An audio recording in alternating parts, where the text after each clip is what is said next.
নমস্কার দর্শক বন্ধু, আমি রিন্টু। আমরা দেখছেন RNT ব্লগ ইউটিউব চ্যানেল। তো চ্যানেলের পক্ষ থেকে জানাই সবাইকে সাদর আমন্ত্রণ। তো বন্ধুরা, আজকে কিছু গুরুত্বপূর্ণ টিপস তোমাদের সাথে শেয়ার করব, যেটা তোমাদের পাখি পালনে খুব উপকারী আসবে। তো সেই বিষয়ে নিয়ে কথা বলবো। চলো শুরু করা যাক। তো বন্ধুরা, তোমরা যখন নতুন বাজরিকার পাখি পালন করার চিন্তা ভাবনা করছো, তো তখন বন্ধুরা তোমরা হয়তো নতুন পাখি কিনে আনলে।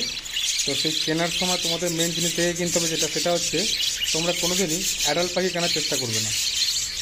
মোটামুটি প্রাপ্তবয়স্ক পাখি যারা ডিম বাচ্চা করা হয়ে দেখলে বুঝতে পারবে, অ্যাডাল্ট পাখি কেনার চেষ্টা করবে না। কারণ কি, অ্যাডাল্ট পাখিরা তখনই বিক্রি করে চাষিরা যখন দেখবে তাদের কোনো সমস্যা থাকে, কোনো ডিম বাচ্চা করতে পারছে না বা ডিম বাচ্চা করতে সক্ষম নয়, বা পাখিটা টোটালি ব্রিডিং মুডে নেই, তখনই ওই অ্যাডাল্ট পাখিগুলো বন্ধুরা ওরা বেঁচে দেয়। তো সেই পাখি কেনার চেষ্টা করবে না। প্রথম টিপ, যখনই পাখি কিনবে বন্ধুরা, তখন তোমরা 3 থেকে 4 মাস বয়সের বাচ্চা পাখি কেনার চেষ্টা করবে। তাহলে পর বন্ধুরা নতুন করে সে সেট আপটা ঠিকঠাক থাকবে। নইলে যদি অ্যাডাল্ট পাখি কেনে না বন্ধুরা, তাহলে কিন্তু ওরা ডিম বাচ্চা করা পাখিগুলোই মানে যারা ডিম বাচ্চা করে না, তাই সেই পাখিগুলোই চাষিরা বিক্রি করে দেয়। তো সেই পাখি কেনার চেষ্টা করবে না। দ্বিতীয় যে টিপসটা বলবো বন্ধুরা, পাখি কিনে আনার সঙ্গে সঙ্গে পাখিকে জোর দেওয়ার চেষ্টা করবেন না। পাখিকে আলাদা করে রাখবেন দুটো খাঁচায়। যদি মেল ফিমেল কিনে আনার চেষ্টা করেন, তো চেষ্টা করবেন মেল ফিমেলটাকে একটা খাঁচায় মেল রাখবেন, একটা খাঁচায় ফিমেল রাখবেন। এরকমভাবে পাখিকে রেখে দেওয়ার চেষ্টা করবেন। মিনিমাম অন্তত 3 থেকে 4 মাস পর্যন্ত বসিয়ে খাওয়াবেন ওদেরকে। তো সেই সময় কিছু কিছু জিনিস বলে দিচ্ছি, যেগুলো আপনারা সেই মানে কোর্সটা মেডিসিনের কোর্সটা করিয়ে নেবেন। প্রথম কোর্স হচ্ছে, তোমরা প্রথমে পাখি কিনে আনার পরেই কৃমির কোর্সটা করাবে বন্ধুরা। যাতে কৃমি থাকে পেটে, যদি পেটে কৃমি থাকে তখন কিন্তু সমস্যা হতে পারে। তো প্রথমে কৃমির কোর্সটা করিয়ে নেবে। তো কৃমির কোর্সটা করানোর পরে যদি কৃমির মেডিসিন দিয়ে কোর্স না করাতে চাও, তাহলে বন্ধুরা নিম পাতা দেবে। নিম পাতা দিলে পাখি কিন্তু খুব খাবে এবং পাখির কৃমি সহজেই মুক্তি হয়ে যাবে, চিন্তা করতে হবে না। মানে পাখি যদি পেটে কৃমি থাকে, তো নিম পাতা খুব ভালো কার্যকর দেয়। আমি করে দেখেছি অনেকবার, নিম পাতা খুবই কার্যকরী। সেটা তোমরা প্রথমে চেষ্টা করো বন্ধুরা। এনে প্রথমে আগে নিম পাতা বেশ কিছুদিন দেওয়ার চেষ্টা করবে। যদি মেডিসিন দাও, তাহলে পাইপারজিন নামক একটা ওষুধ আছে, ওই ওষুধটা দেওয়ার চেষ্টা করবে কৃমির কোর্স করানোর জন্য। দুজনকে দেবে, মেলটা যেখানে রাখবে সেখানেও দেবে, ফিমেলটা যেটা রাখবে সেটাও দেবে।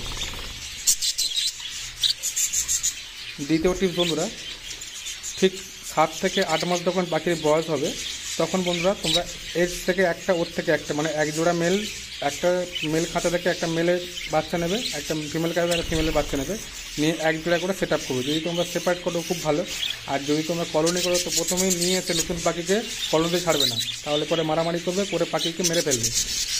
তো সেক্ষেত্রে বন্ধুরা তোমরা আশা করি সেপারেট করলে ওই এক জোড়া করে পাখি একটা খাঁচায় ছাড়বে। একটা খাঁচার মা হলো 1.5-1.5-2, যেরকম আমার খাঁচা দেখতে পাচ্ছে সঠিক সাইজ, 1.5-1.5-2 খাঁচায় এক জোড়া করে পাখি ছেড়ে দেবে, এবং ওরা ঠিকঠাক ওতে ডিম বাচ্চা ভালো করতে পারবে। তৃতীয় যে টিপসটা বন্ধুরা, পাখিকে খাঁচার মধ্যে সঠিক দাঁতটা দেবে। এই যে দাঁত, এই যে সঠিক পাল, বেশি পাল দেওয়ার দরকার নেই, একটাই পাল দেবে, ঠিকঠাক দাঁত দেওয়ার চেষ্টা করবে। ওতে ওদের ব্রিডিং করতে সুবিধা হয় এবং ব্রিডিংটা ঠিকঠাক হয়। এই পাখির দাঁতটা ঠিকঠাক দেওয়ার চেষ্টা করবে। বেশি দাঁত দেওয়ার দরকার নেই, একটাই দাঁত দেবে, ঠিক আছে।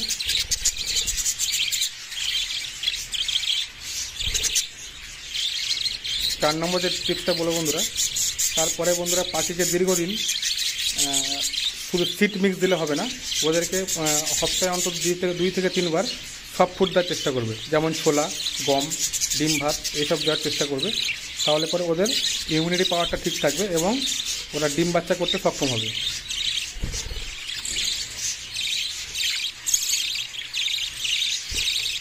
5 নম্বর যে টিপসটা বলবো বন্ধুরা, তোমরা পাখির খাঁচায় ছাড়ার সঙ্গে সঙ্গে হাঁড়ি দেবে না। তো ওদেরকে দেখবে ওরা মিটিং করছে কিনা, তখন তারপরে দেখার পরেই তখনই কিন্তু ভাতটা লাগাবে। তার আগে কিন্তু হাঁড়ি দেওয়ার চেষ্টা করবে না। হাঁড়ি দিলে সমস্যাটা কী হবে, তারা কিন্তু ওটাকে খাঁচার মধ্যে একটা খাঁচায় ভেবে বসবে। হঠাৎ করে হাঁড়ি দিতে যাবেন না যতক্ষণ না পাখিটা মিটিং করছে, ঠিক আছে। এটা তোমরা লক্ষ্য রাখবে। মিটিং করার পরে তখনই তোমরা পাখির খাঁচায় হাঁড়িটা দেবে। 6 নম্বর যেটা বন্ধুরা, পাখিকে জোড়ে দেওয়ার পরে ঘন ঘন পাখির খাঁচা বা স্থান পরিবর্তন করবেন না। পরিবর্তন করলে ওরা সেটাতে খুশি হয় না, ওরা ভয় পেয়ে যায়। ওরা তখন ভাবে যে কোনো সমস্যা আছে, ওরা কিন্তু পাখিটা সেই ব্রিডিং মুডে আসবে না এবং মিটিংও করবে না, ঠিক আছে। পাখিকে বেশি নড়াচড়া করাবেন না। আর বন্ধুরা, পাখির খাঁচায় একটু গ্রিড রাখার চেষ্টা করবেন, যেমন ইটের টুকরো বা ওই যে ঘেঁস চুন বলে যেটাকে আমরা বলি, এই যে এরকম টাইপের গ্রিড রাখার চেষ্টা করবেন। তাহলে পর ওটাকে ওরা টুকরে টুকরে খেতে চেষ্টা করবে। এটা কিন্তু খুব ডাইজেস্টিভে কাজে লাগে, মানে হজম শক্তি খুব বাড়ায় এটা খেলে। এটা যখন টুকরে টুকরে খাবে দাঁতের জোরও বাড়ে এবং ডাইজেস্টিভ ক্ষমতার অনেক বেশি হয়। তাহলে তোমরা এটা রাখার চেষ্টা করবে প্রত্যেকটা খাঁচায়।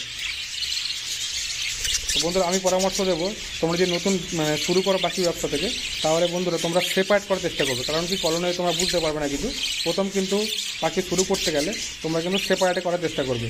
সেপারেট করলে বন্ধুরা তোমরা বুঝতে পারবে যে কোনো পাখির সমস্যা হয়, তোমরা কিন্তু বুঝতে পারবে।